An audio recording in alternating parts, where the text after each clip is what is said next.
বর্তমান সময়ে অনেক উলামায়ে কেরাম বিভিন্ন জায়গায় গিয়ে আলোচনা করেন। আমি কারো সমালোচনা করছি না, আমার মধ্যে প্রথমেই বলেছি সেই পরিমাণ বিদ্যা বুদ্ধি জ্ঞান নেই, আর সমালোচনা করতেও জ্ঞানের প্রয়োজন হয়। আমি সমালোচনা করছি না, বোঝানোর চেষ্টা করছি। নবীজি হাদিসে বলছেন, আমি হাদিসের কথা বলছি। বর্তমান সময়ে গুগল, মিডিয়া, ইউটিউব, বিভিন্ন ধরনের মাধ্যম বের হয়েছে, ভালো আলহামদুলিল্লাহ। মাধ্যম বের হয়েছে, ভালো আলহামদুলিল্লাহ। এই মাধ্যমে যদি আপনি দিন শিখতে কোনো জেনারেল মুসলমান, সাধারণ মুসলমান, জেনারেল বলতে বুঝতেছেন আপনারা, আলিম নন যিনি, যদি দিন শিখতে পুরাপুরি নির্ভর করেন এই সমস্ত মাধ্যমের উপর, তাহলে 100% আপনি সতর্ক থাকতে হবে, নইলে জেনারেল সাধারণ মুসলমান গুমরাহ হয়ে যাবে, বিপদে পরিচালিত হবে। বুঝার চেষ্টা করবেন আমি কি বুঝাতে চেয়েছি। এই ধরনের মাধ্যমের প্রয়োজন আছে। আপনি জ্ঞান শিখতে পারবেন, বিদ্যা শিখতে পারবেন, তেলাওয়াত শিখতে পারবেন, ইলম শিখতে পারবেন, বিভিন্ন মাসলা মাসাইল শিখতে পারবেন, কিন্তু আপনি সতর্ক থাকতে হবে। আপনি সবসময় বি কেয়ারফুল, সবসময় কেয়ারফুল থাকতে হবে, নইলে আপনি বিপদে পরিচালিত হতে পারেন। আমি আমার কথা বলছি না। শামাইলে তিরমিজি শরীফের একটি অংশ আছে শামাইলে তিরমিজি। এই শামাইলে তিরমিজি নামক কিতাবে যিনি লিখেছেন তিরমিজি শরীফ, শামাইলে তিরমিজি, সর্বশেষ হাদিসে তিনি বলছেন, ফানজুরু আম্মান তাখুযুনা দীনাকুম। আমি যে কথা বলছি বুঝার চেষ্টা করবেন। আমি বোঝানোর চেষ্টা করছি যে শুধুমাত্র কণ্ঠ ভালো। আমি উলামায়ে কেরামদের কিছু কথা বলছি।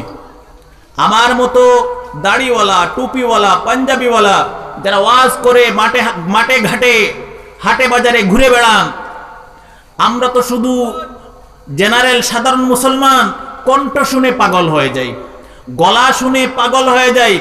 কে যোগ্য, কে যোগ্য নন, কে বিজ্ঞ, কে বিজ্ঞ নন, কে আলিম নন, আমরা জানি না। জাস্টিফাই করতেও আমরা যাই না, যাচাই করতেও যাই না। যার কণ্ঠ ভালো, সে যদি গরু রাখালো হয় আর ড্রেস পরে আলিমদের, তাকে এনে আমরা স্টেজে বসিয়ে প্রধান অতিথির সম্মান দিয়ে দিই। আমি বোঝানোর চেষ্টা করছি, আমি সমালোচনা করছি না, প্রথমেই বলছি, আমাকে খারাপ পাবেন না। এই জন্য বলছি,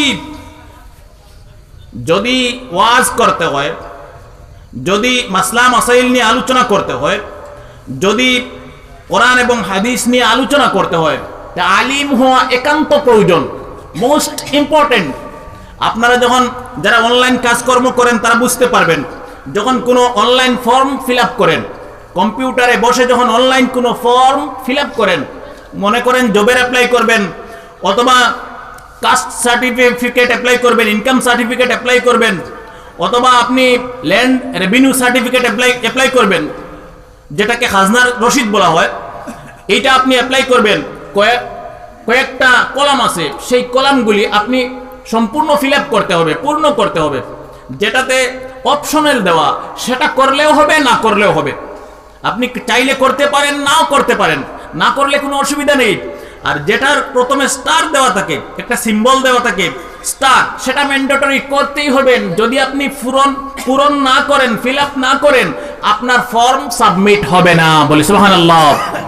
ঠিক তেমনি ভাবে কোরআন এবং হাদিস নিয়ে আলোচনা করতে হলে, মাসলা মাসাইল নিয়ে আলোচনা করতে হলে, ওয়াজ করতে হলে কয়েকটি শর্ত আছে।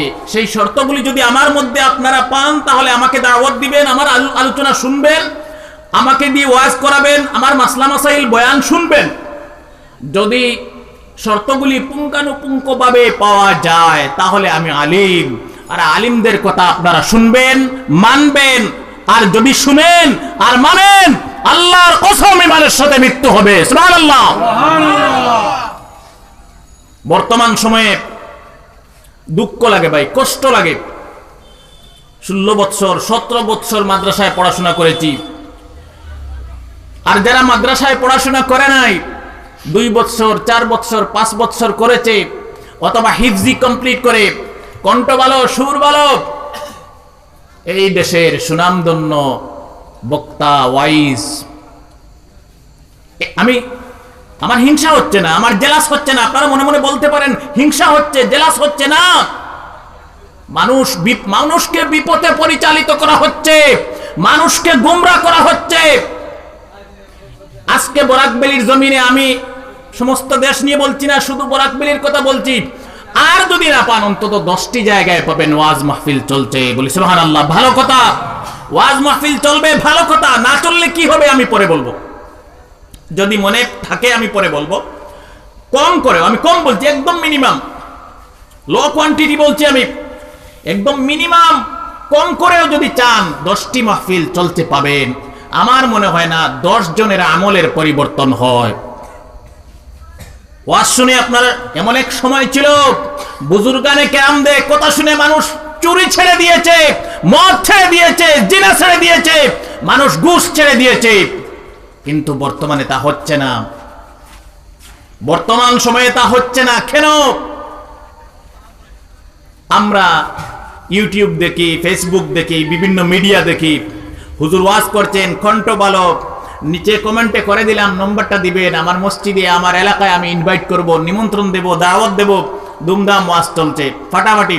কি আলোচনা করছেন সেদিকে আমরা নজর রাখি না, বুঝি না, সেদিকে আমরা নজর রাখি না, বুঝি না। গুগল মুফতি, এদেরকে আমি বলি গুগল মুফতি, ইউটিউব শেখ, মিডিয়া হুজুর, এদের নাম আমি দিয়েছি গুগল মুফতি, ইউটিউব শেখ, মিডিয়া হুজুর। এদের আলোচনায় জীবনে মানুষের ফায়দা হবে না, মানুষের আমলের পরিবর্তন হবে না, মানুষের ক্যারেক্টারের চেঞ্জ হবে না।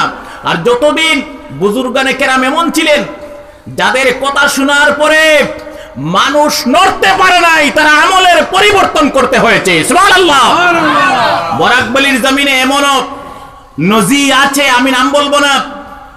হযরতে শেখ বদরপুরি রহমতুল্লাহ আলাইহি, বলে দিয়েছি, হযরতে শেখ বদরপুরি রহমতুল্লাহ আলাইহি যখন এই বরাকের জমিনে চলাফেরা করেছেন, মানুষ পাথর মেরেছে, মানুষ তুতু ফেলেছে হযরতের উপর, হযরতের ট্যাক্সির নিচে বোমের কার্টন মানুষ ফাটিয়েছে। বলি নাউজুবিল্লাহ।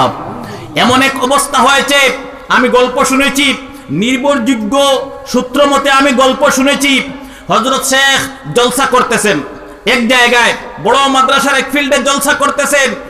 আরো কিছু মানুষ প্রিপারেশন নিয়েছে, প্রস্তুতি নিয়েছে, লাঠি জাটা, বল্লম দা ইত্যাদি নিয়ে। এই মাহফিলে যারা এসেছেন, আমি অনেক আগের কথা বলছি, অনেক বছর আগের কথা বলছি, যারা এসেছেন তাদেরকে মারবে আর হযরতকেও মারবে। বলি নাউজুবিল্লাহ। মাহফিলে শত শত মানুষ উঠার জন্য চেষ্টা করেছেন, যে মানুষগুলি এসেছে মানার জন্য, এদেরকে প্রতিহত করবেন, প্রতিরোধ করবেন, আটকাবেন। হযরত শুধু বলেছেন আপনারা দাঁড়াবেন না, বসে যান। এই মাহফিলে যত মানুষ ছিলেন সবাই একসরে বলছেন যে মনে হচ্ছে আমাদেরকে কে যেন 500 মণ আমাদের উপরে রেখে দিয়েছে, আমরা দাঁড়াতে পারি নাই, সঙ্গে সঙ্গে বসে গিয়েছি। সুবহানাল্লাহ। এমন অবস্থা ছিল বুজুর্গানে কেরামদের। আজকে ওয়াইজিনে কেরামের অবস্থা এমন, আলোচনা করছি আর পয়সা লুটে নিয়ে চলে যাচ্ছি, মানুষের আমলের কোনো পরিবর্তন হয় না। যুবক নামাজ পড়ছে না, যুবক নবীজির সুন্নত মতো চলছে না। আমাদের ভুল, আপনাদের ভুল, সাধারণ মুসলমানের ভুল আছে। কি ভুল আমি বলছি?